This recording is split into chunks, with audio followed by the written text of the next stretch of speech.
Jo lives a life of service.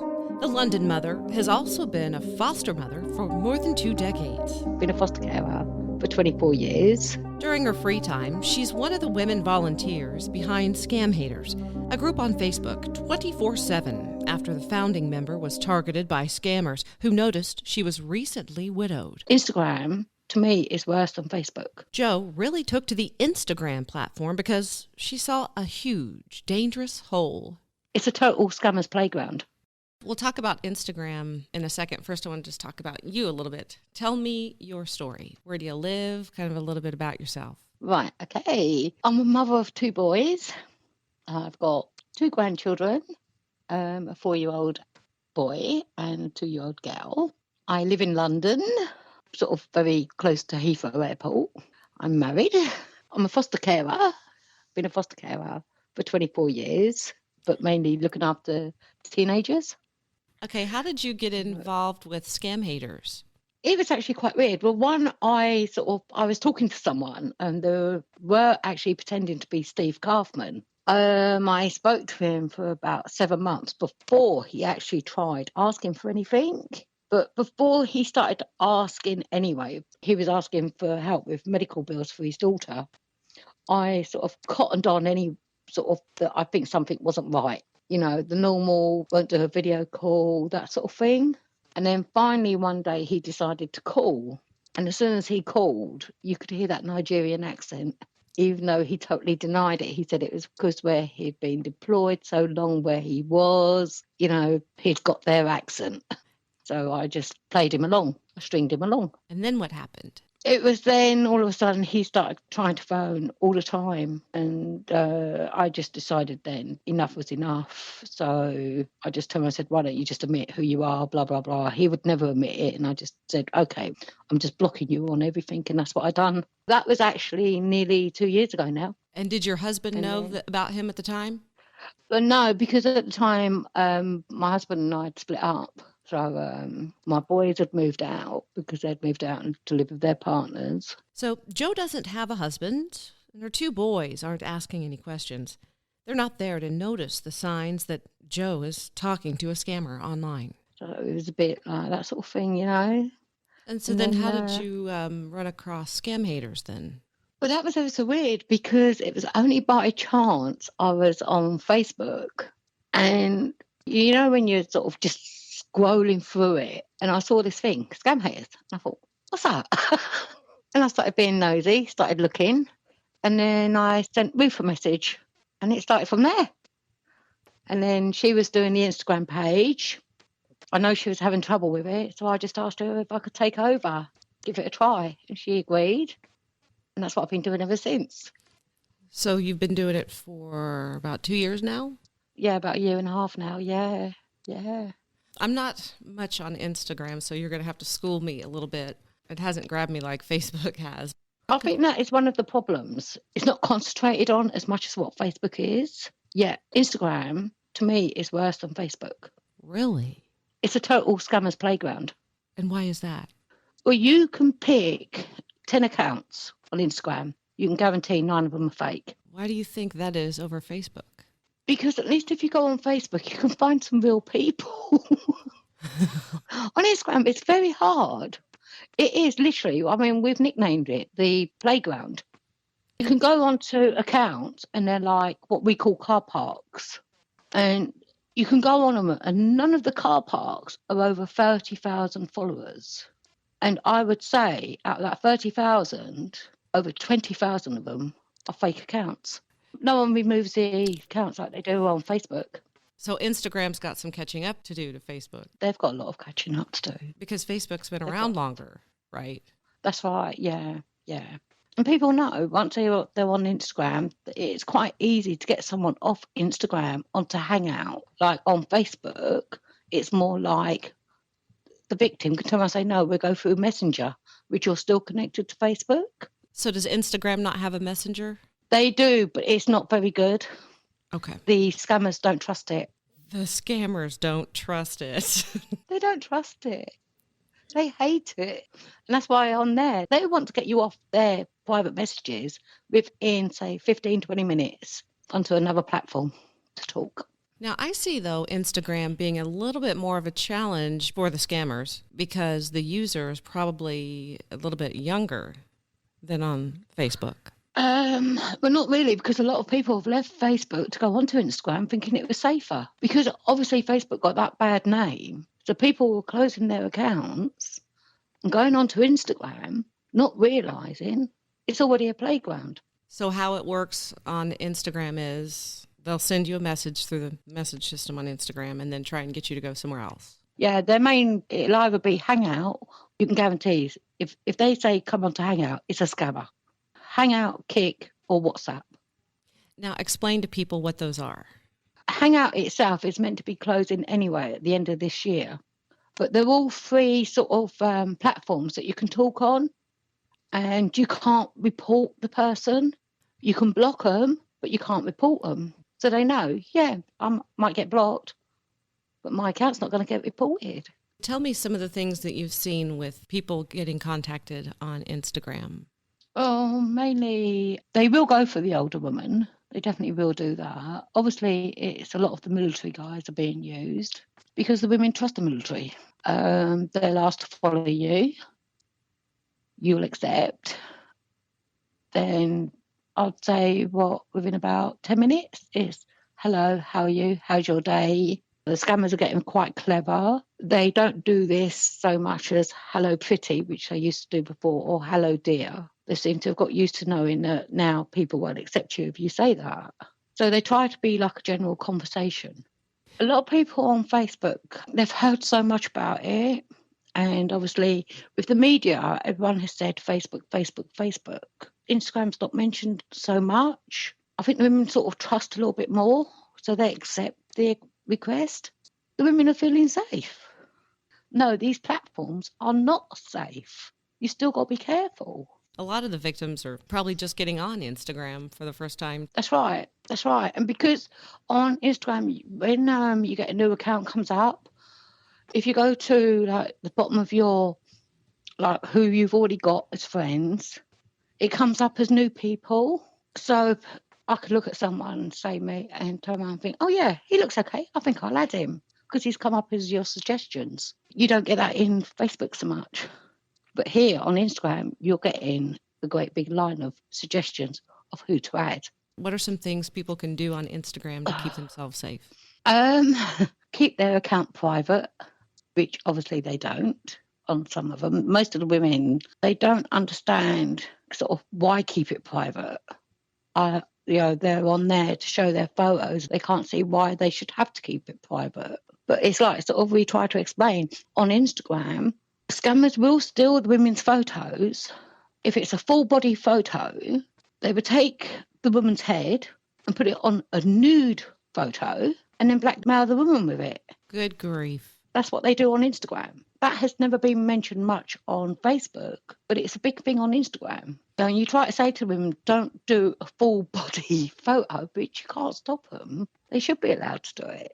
This is new to me. At this point, I'm still learning right along with each one of you listening. I have to admit, I don't take many full body pics because it's a lot easier to get a flattering picture of a close-up. You know the drill. Suck in the tummy and put the hand on the hip to avoid the fat upper arm. We've seen it quite a few times when they've done it. Like sometimes with the bodybuilders, you've got this great big bodybuilder, so they may steal the head of someone else that's good looking and put it on the bodybuilder's photo. So you think you're looking at this fantastic, good-looking bodybuilder. So are you seeing an increase then? Yeah, a lot. Yeah, a lot. Like how many would you say you speak to? Daily, weekly? Every night on Instagram alone, we must report just over 1,000 fake accounts, and out of that is quite a few victims. They will come to us on the group, on the page, and say, like, can you check this bloke? He's asked me for money for a flight or money for medical or that sort of thing. Even money to get married online. Oh. A lot of it at the moment is to do with parcels to be delivered. Parcels being lost in the post, then all of a sudden it's been found, but now you have to pay, say, the fake DHL company this amount of money to get the parcel back to you. So they have a Like package. military, they have a package. Okay. It's mostly military. Obviously, they've already promised the victim that they're going to come and see them and everything. So what they want to do is start sending some of their private paperwork over, or money that they say they've been given, or gold they've been given while they're in deployment, which has been found. Later on, they say, oh, the parcel's been lost, or no, I didn't pay enough duty. Now DHL are refusing to deliver. Can you pay this amount? They do fake paperwork, which they say is from DHL, send it to the victim, and the victim will see it and think, oh, yeah, okay, and they pay. And of course, there's never no parcel. Now, back to this online wedding thing. That's not a thing here in the U.S. Is that an actual thing in England? No. As far as I know, you can't get married anywhere online. No, it's what they tell them. They send them a fake wedding certificate. They turn around and say, we have to pay $25,000 to be able to do it. And that's what they do. We had one woman only last week. She really, really believed she was married. And what happened with her? It took a lot. It took a few nights to convince her. She was so upset, so she went off. And then a couple of hours later, she come back on. But yeah, it took us 2 nights to convince her. She was totally convinced she was married. And that's how you guys spend a lot of your time, isn't it? Convincing victims. Yes. Yeah, or reporting the fake accounts. Because as I say, we get a lot on the page on Instagram. The women reporting fake accounts. So what do you see happening then in a year or two? If Instagram don't open their eyes and see their big problem, they might as well just hand Instagram over to scammers. They haven't cared for a long time. They have opened their eyes on Facebook. They are now removing a lot of the fake accounts. So a lot of the scammers, that's why they go onto Instagram, because it's just not happening. We must put in over 1,000 fake accounts every night. And sometimes it can take them weeks. I mean, some of mine that I've reported right back till January have only just started going. So between now and January, obviously that account has got more victims. So how do you report it on Instagram? The only thing you can report it as a spam. That's the only thing. You can't report it as anything else, only a spam. So all we can do is sort of just keep, you go onto the account, click onto spam, report it as spam, and then wait. And the difference on Facebook is? You can report it and it can go down within 5 minutes. But Instagram, no. You've got to wait and wait. Report it. And of course now on Instagram, if say a scammer's account has gone down, it's been removed, they send the scammer a 6-digit code to get the account back. So the scammer's back on within an hour. That doesn't make any sense. What's the purpose? Right, what it is because scammers obviously get phone numbers off Google. They register the number with Instagram. So when the account goes down, you get a notification. The scammers then ask for the 6-digit code. Instagram automatically just send it off to them. They put the 6-digit code into their phones and they're back on. Facebook doesn't have that. The scammers on Instagram, are most of those, or a good majority of those, in Nigeria as well? Or Yeah, Nigerian. We come across more Nigerian ones than anything. do you guys ever actually hear from the scammers themselves? Yeah. Yes. I had one the other day. He very politely told me what he thought of me. Yeah, it was a bit blue in his message, but yeah.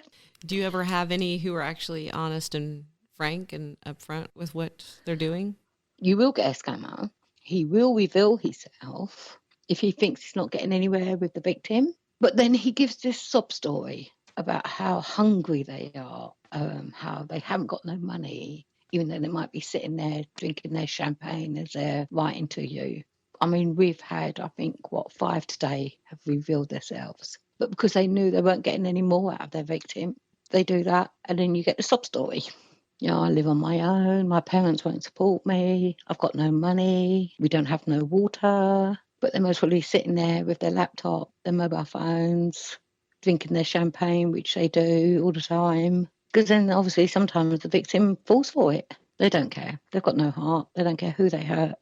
So have you ever talked to a scammer who actually felt bad? I did. I asked him why he done it. Same answers, got no money, got no food, I'm starving, haven't eaten for days. Even sent me a photo standing there. I asked him what was the gold watch and the gold chains he was wearing. Oops. Yeah. Using an up-to-date phone. Oh, you get the same old story. It's my first time, but it's not their first time. Do you ever feel like you're not making a big enough dent and maybe not volunteering anymore? Yes. Yeah, a couple of times, especially sort of just lately. You really feel that sort of, what's the point? You're not getting anywhere. And why do you say especially lately? Because it's got worse. It's got worse on Instagram, and you get the women, like one today she spoke to me. She only spoke for a little while, but her friend that had been scammed big time has just committed suicide, and it was from an Instagram account. Wow. And when she sort of sent us a link to the account, it was one that we had reported a couple of months ago. So if it had been taken down when we first reported it, her friend would mostly still be alive. You said she was young. Yeah, the gal I was talking to was young, and she said her friend was younger. Wow. But she was like sort of had a little bit of go at us because, as she said, why is the fake account on there? And, all I can say is like sort of, it is one that we'd already reported, but it was still left on there. And she's right what she's saying. If it had been taken off when we first reported it, it was May we first reported it, then her friend wouldn't have got involved. Joe's definitely given us some things to think about. I also got a couple of great comments on the Scammer Stories Facebook page that I want to share. Ruth with Scam Haters said, Instagram flies under the radar. It's a scammer's playground. They can make multiple accounts on one number. They can and do contact us, and the real men they use to taunt them. They know they have free reign to do it. There are millions of fakes. Nothing is being done, as celebrities love Instagram, very true, and then get copied and used. Kathy and Brian from the group Advocate Against Romance Scams in a previous episode. Brian is the veteran whose picture is often used in scams, and Kathy says that they've documented more accounts using Brian's pictures on Instagram than on Facebook. Interesting. Hey, I want to say thank you for all the reviews. It really helps. I got an interesting one just this week. Avon Ezekiel says, my mom loves the podcast. You should do one on video game scammers. I hadn't heard of this. I did some research, and it's actually a thing. This scares the hell out of me. These are kids we're dealing with on games like Fortnite, and it's huge. And not just kids, but adults, too. Some social media and tech experts believe this is how teenagers will communicate in the future. My stepkids meet people on there all the time. Russell Mills, remember the reporter who interviewed me on my mom's episode? He talks about meeting people on his games weekly all over the world, and he's in his 50s. I want to dig a little more on this topic. If you or someone you know has been a target, send me a message on the Scammer Story Facebook page, or send me an email at scammerstoriespodcast@gmail.com. Until next time, everyone, thank you for listening, Scammer Warriors.